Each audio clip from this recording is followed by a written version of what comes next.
Hey folks, I'm going to show you some bowing techniques to make jigs sound smoother and more musical.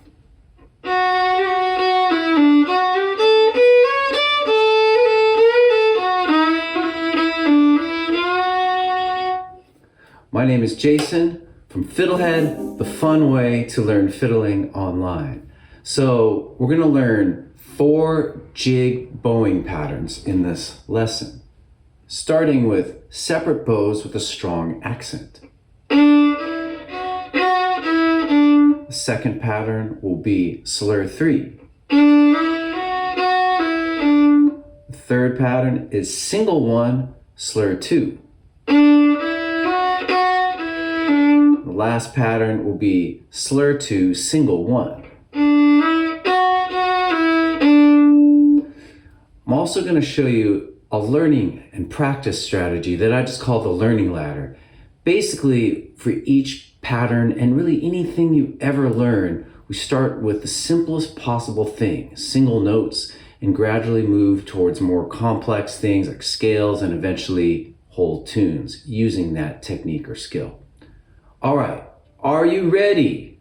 Okay, good. Take out your fiddle and let's get started. Excellent! The first bowing pattern we'll do is separate bows with a strong accent. Let's start with just single notes, but triplets on an open D. So 1, 2, 3, 1, 2, 3. And for everything we do today, try to really get a feeling of flow with it. If it means pausing the video or when you're practicing it, stay with a certain step until it starts to feel like flow. You're not thinking as much as playing. So for most of you, I think playing triplets, you can probably do that as a warm-up. The next thing we'll do is add a strong accent to the first of every 3. So before we even add that accent, let's just play the accent on its own. A single note. Just try to add a little grit, a little press. All right? If you do it too much, you get the croak. So you'll have to play with that to get it right. And also do it up bow. Now try it on just 3 notes. We're going to do 1 repetition, like so. Let's hear that again. Then after you do that a few times, start it up bow, maybe even slower. And then once that starts to feel better, then loop it.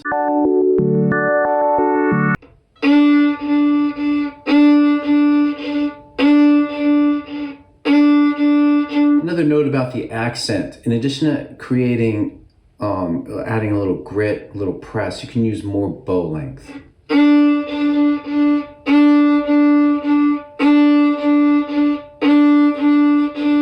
So this is a great bowing. I think if you master this, if you get only this thing out of the whole lesson, it'll really be worth your time. So I really recommend you practice it, maybe pause the video and practice. But let's move on. We're now going to apply it to more complex things, more challenging things.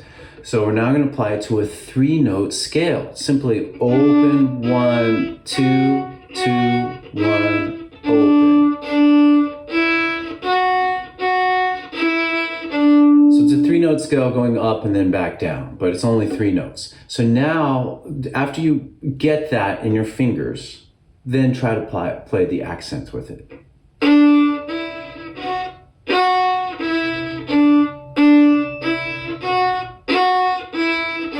So this may be deceptively challenging because we're going to do a down bow accent on open D and then up bow accent on D2. If you can't do that, and some of you may struggle with that, then break it up. Just go up and try just going down so you can do it. Another tip, this is for maybe more intermediate players to advanced, is to really exaggerate the accent to really bring it out. You may not do that live or playing with others, but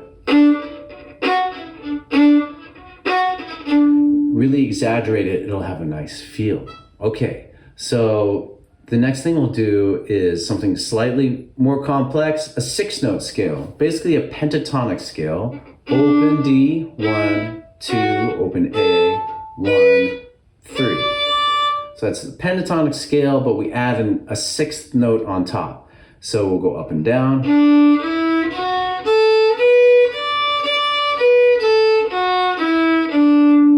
So it's worth getting that, and because we're gonna repeat this process for the other bowing patterns I mentioned in the beginning. So now just add the accent for separate bows to that.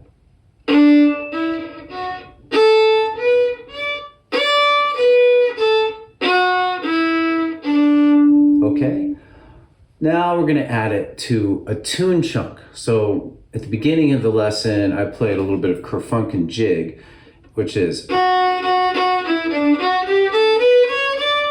So what we're gonna do is, I normally teach the tune starting with a long note, like D2.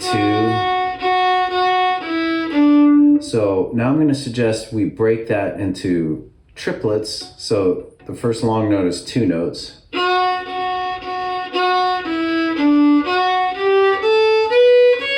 And it's a good trick for adding variation or for just practice, is to go between long notes and short notes.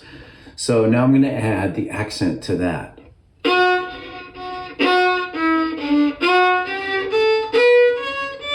I'll do it even slower.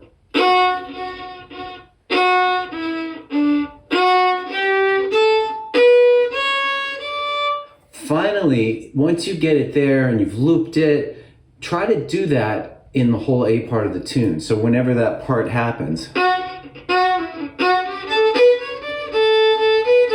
maybe you don't even do the accent on the other parts, but just try to bring it out on the part you know. And that's a good learning strategy also for adding variation. Add one little variation to one chunk of a song and forget about the rest. But if you're new to adding variation, that'll be a great strategy, because it can be overwhelming because there's so many options. You can have option anxiety and just be like, ah. And plus, if you try to do too many variations, it kind of starts to sound muddy. So you really have to, the tune starts to sound muddy. You may lose the clarity of the melody. So I recommend starting with minimal variation. You can practice anything, you can practice anything.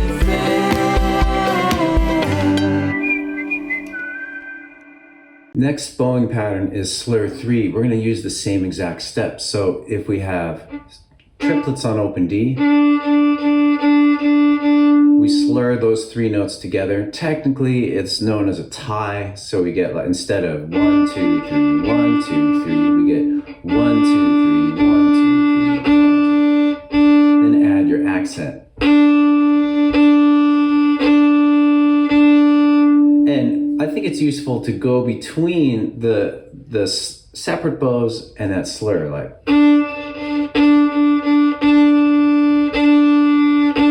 And so on. Okay, and then the next step in our learning ladder is a 3-note scale.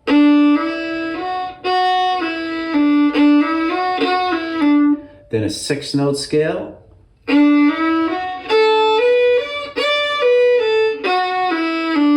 Then a tune chunk, so.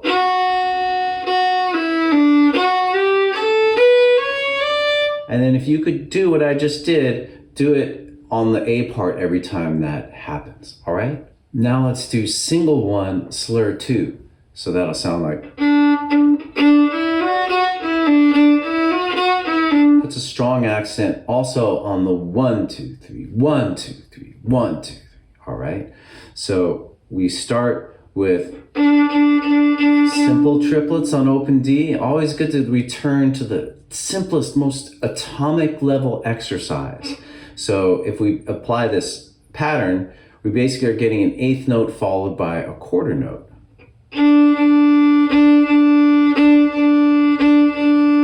Okay, now we're going to apply it to that 3-note scale. And so it'll be a single bow followed by a single down bow followed by a slur 2 up bow.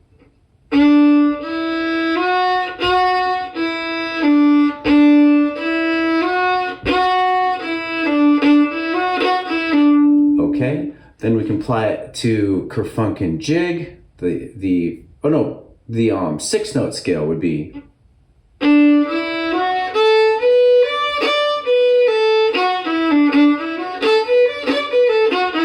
And then to a tune chunk, Kerfunken Jig. So we have. I'll do that more slowly.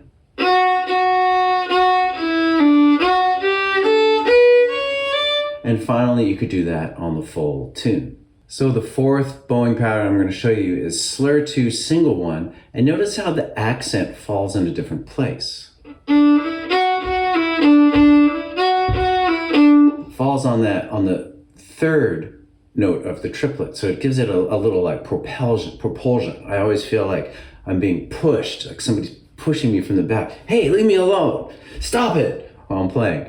So let's use our learning ladder process. So we start with single notes. And then with this bowing pattern applied, we'll have.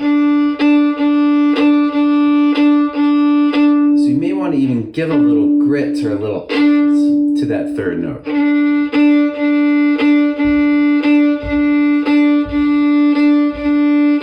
And then, like before, we could alternate that with just simple triplets, like triplets.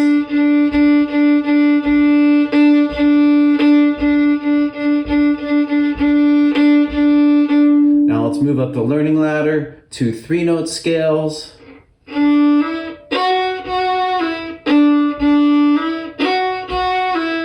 6-note scales, my favorite. I love pentatonic scales.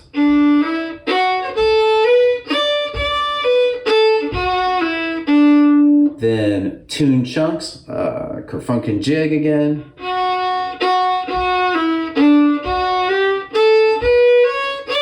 And finally, to the whole tune. So try to apply that to the whole tune.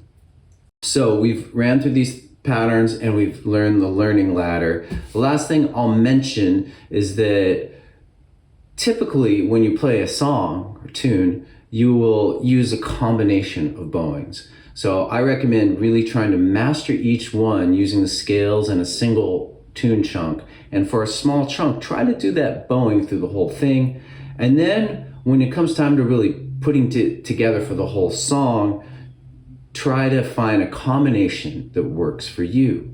So you may be wondering, how do I know what to bow? How do I know what's the right bowing to do? And there's not a simple answer. There's not a formula for this.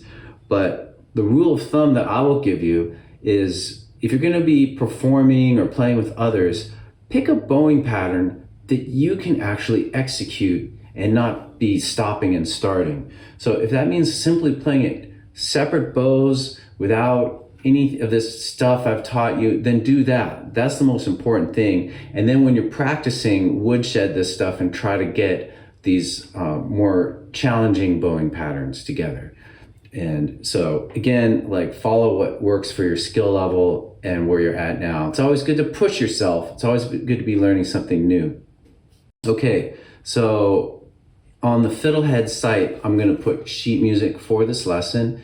And in case you don't know, we offer a trial membership for 14 days. So you can check that out and you can take the lesson. And I'm also gonna have another video which I give some examples of other tunes that use these jig bowings. And I wanna just leave you with a few questions. If you have learned jigs, can you think of a way or a jig that you could apply this to? And how would you go about doing it? And how would you use the learning ladder strategy for other tunes and things you know? Just think about that. And if you want to share what you were going to try to do, leave a comment below. As usual, thanks for watching FiddleHed, and we'll see you soon. Go to FiddleHed.com for a progressive, step-by-step course outline, color-coded tabs, play-along tracks, sheet music, and much more. Thanks for watching the video. Excellent! And don't forget to subscribe. Thanks.